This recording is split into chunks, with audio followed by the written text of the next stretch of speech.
Hello friends, welcome to the lecture number 9.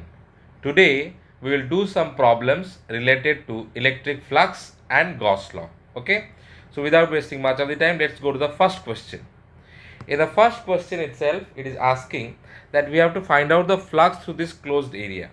Now you see the charge Q, it is outside this figure, closed surface. Since the charge is outside the closed surface, then the flux will be how much? 0, because this charge will not contribute. Now looking to the second figure, flux through this closed figure will be 5 will be equal to how much? Total charge enclosed, that is Q, divided by epsilon naught. This we know it from Gauss law. Okay. Now in the third figure, you see it is not closed. Okay. So let us assume that let me close this. If I'll close this, it is quite evident the blue color line is the half of the circle and the yellow is the other half. So if I consider this to be a circle, the closed surface is a circle, then flux will be how much? Q by epsilon naught. But this is the total amount of flux through the total circle. But what is given to us? It's a half circle. So the flux has to be half of that. That means Q by 2 epsilon naught will be the answer. Okay. I hope all of you understood this. Then moving to the fourth question. There is a sphere which is given to us, and that sphere is going to have field lines which is entering and coming out of this sphere. Okay. So what is the flux through the sphere? Remember, the number of lines that are entering, the number of lines entering is equal to the number of lines leaving. Okay. Therefore, the net flux phi net in the sphere will be equal to 0. Okay. Next, the fifth question, which is very important. You see a cube is given, and that cube is fixed on the origin. Okay. And it is asking that there is an electric field E vector is equal to E naught I cap. E naught I cap, what does it mean?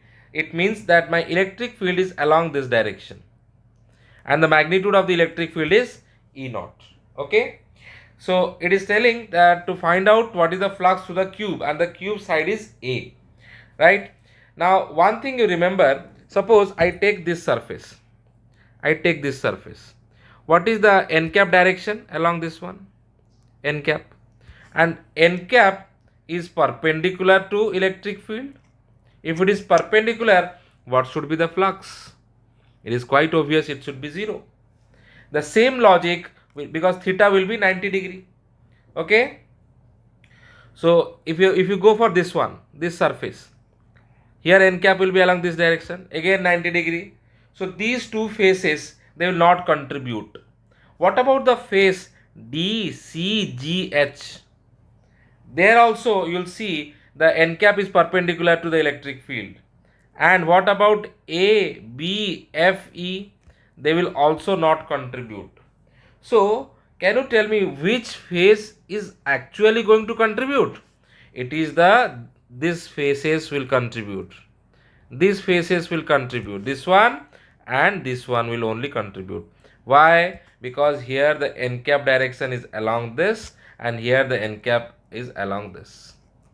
Okay. So therefore they will contribute. So always remember, whenever a flux related problem to a cube type structure is coming, then remember the flux is only being contributed by the two faces. The rest all four faces will not contribute. Okay. So let us now consider A, D, H, E phase. In this case, let the flux be phi 1 here. So how much it will be? It will be n cap E naught. So theta is how much? It is 100. In this case, your theta is how much? 180 degree. Why? Because n cap is along towards the left and electric field is towards the right. Okay. So it will be cos 180 means minus 1. So it will be minus, then electric field is E naught into area, and the side is what? A. So area means A square minus E naught A square. Okay. Will be the contribution of the side ADHE. Now let us consider BCGF. In this case, n cap and electric field are along the same direction. Therefore, theta is equal to 0 degree. So if I consider this to be phi 2, then what it will be? It will be E naught A square cos 0 is 1. Okay. Then what will be the total flux coming out of this cube? It will be phi 1 plus phi 2. And remember, flux is a scalar quantity, so it will be minus E naught A square plus E naught A square. So what will be the flux? 0. So phi net will be 0 in this case. Okay. If you go to the example number in NCERT, example number 1.11, there is an extension to this cube problem. You all must try it. At that time, you will see the net flux is not going to be 0. Okay. So this is one of the important questions which comes in the exam, this cube problem. Okay. Now let us move to the next problem, which is a cylinder problem. This cylinder problem, what does it gives? You are placed a cylinder in a uniform electric field E with its axis parallel to the field. So this is the field and this is the axis, both of them are parallel. So total flux through the cylinder. So in this case, we will choose three different areas. We will take three different areas. We will take an area here where what is the n cap? N cap is along this direction. We will choose another area here. The n cap will be along this direction. We choose an area here, the n cap will be along this direction. Okay. So if you see in this case here, theta is how much? 90 degree. Okay. Then what about in this case? Theta is equal to 180 degree. And here theta is equal to 0 degree. So it is quite obvious that this is not going to contribute to the flux, this side. So what is left out? So my phi net will be how much? It will be integration E dot ds. If I name it as first surface, I name it as second surface plus integration of E dot ds. And this is for the second surface, this is the first surface. And the third surface is not going to contribute because theta is 90 degree. So if I go for first one, so it will be how much? E uniform electric field is there, so it can come out of the integration ds cos 180 degree plus electric field integration ds cos 0 degree.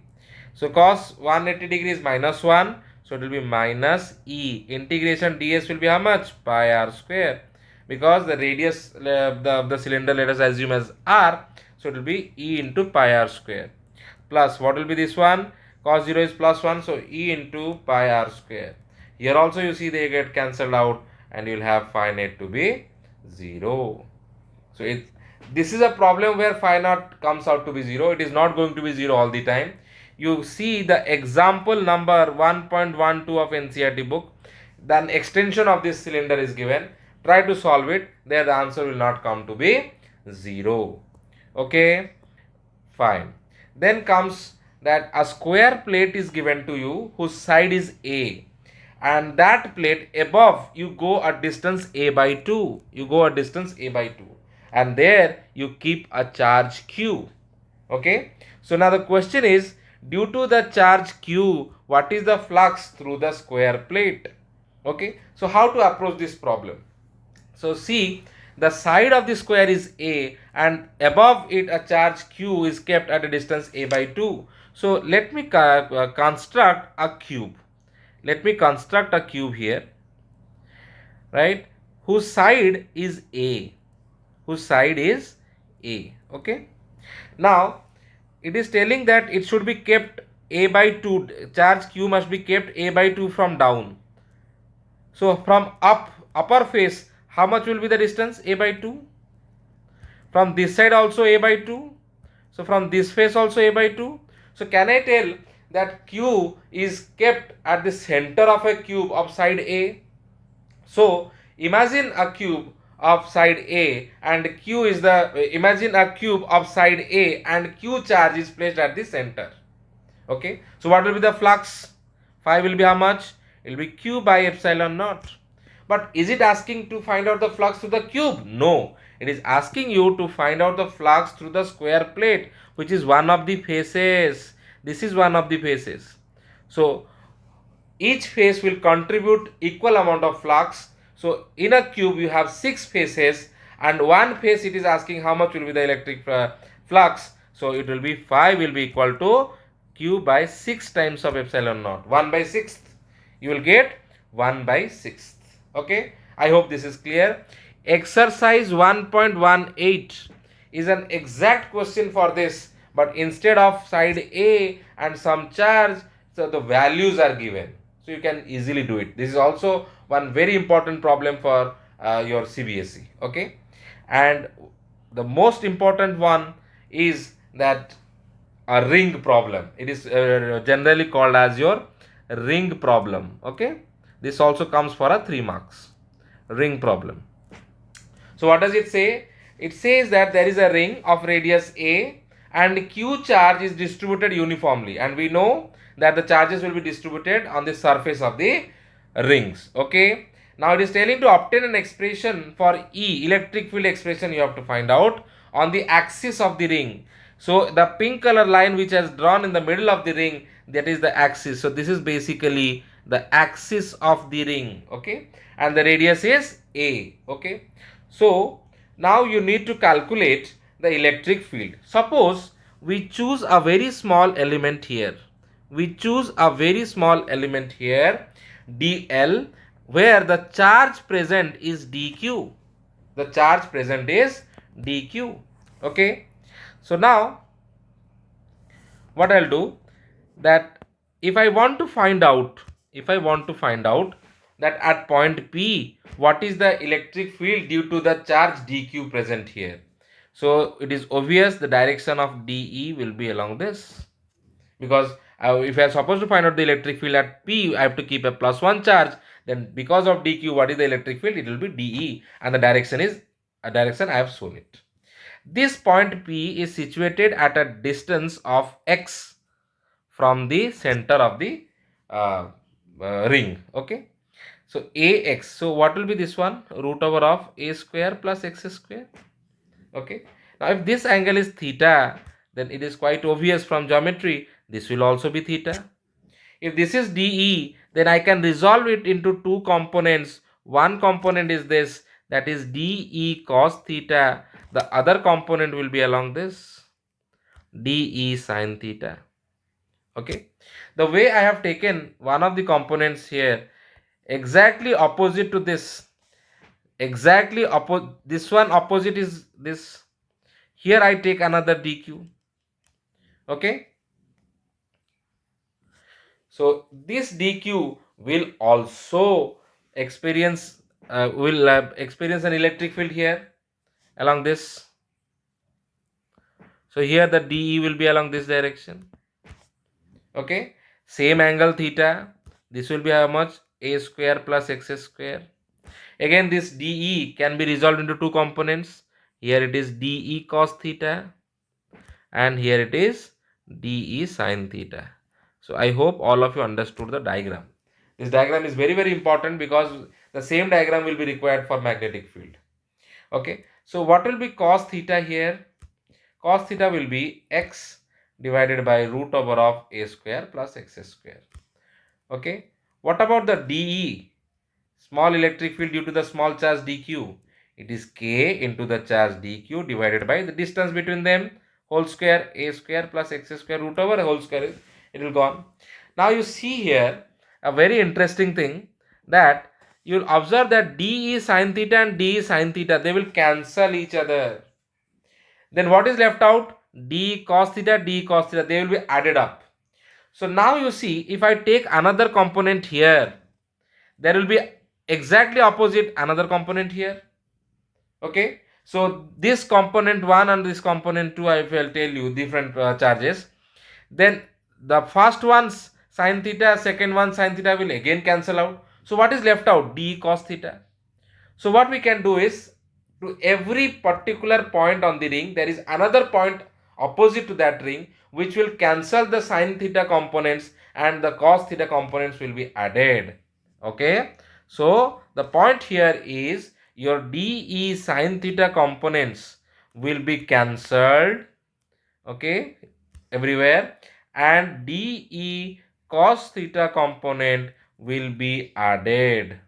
Okay, so if I want to find out my net electric field, if I want to find out the net electric field, that is E vector, it will be how much? Integration dE cos theta.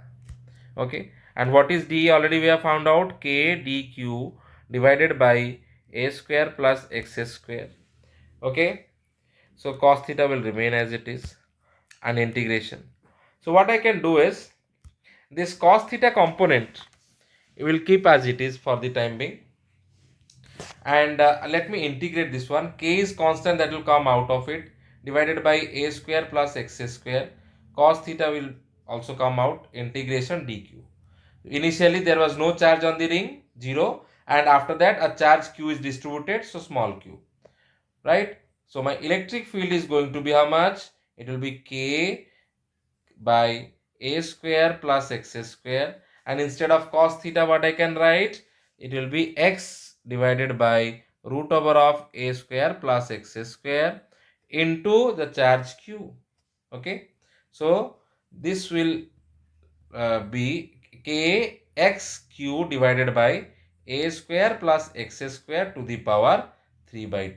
So this is an important expression which you should remember. Okay, question comes on that. Let me give it as equation number 1, right? So I need to modify this equation number 1 taking into consideration the linear charge density of the ring. Let lambda be the linear charge density of the ring, which is nothing but charge per unit length. Length means circumference, so 2 pi a. Then what will be q then? Q will be lambda into 2 pi a. So let me substitute this expression in this equation. So what will be my electric field then? K x divided by a square plus x square to the power 3 by 2 into, instead of q, what I can write? Lambda into 2 pi a. Okay, so let me simplify this to make my life simpler. Instead of k, I can write 4 pi epsilon naught into x, I will remain as it is, then lambda will remain as it is, 2 pi a will be there, divided by a square plus x square to the power 3 by 2. So pi gets cancelled out, 2 gone, so 2 is left. So my electric field will be equal to how much? Lambda ax divided by 2 epsilon naught a square plus x square 3 by 2. So if I talk about what is the direction, the direction will be how much? In which direction? Along the I cap, or along the axis of the ring. Okay, so if I speak about the direction, it will be along the axis of the ring. So this will be the direction. Now few things you should remember while solving this one. I am writing in terms of note. So first one, so electric field is, you have got an expression k qx divided by a square plus x square to the power 3 by 2, and you know your a is much less than x. If a is much less than x, so a term can be neglected. So what is left out? K x q divided by x q. So electric field turns out to be k q by x square. So have you seen this expression anywhere? Yes. Basically, this is the electric field due to a point charge. Due to a point charge. So if the condition is a is much less than x, then the ring of charges will behave as if it is a point charge. Okay. So for a much less than x, we can assume that the ring distribution, ring charge distribution behaves as a point charge, okay. So these are the few problems which I wanted that you should understand. And the electric field due to the ring, this is an important concept which is related to magnetic field also. So I hope everybody liked this lecture. I would like that you should subscribe it also. If any queries you have, you can email me. Okay, thank you for your kind patience.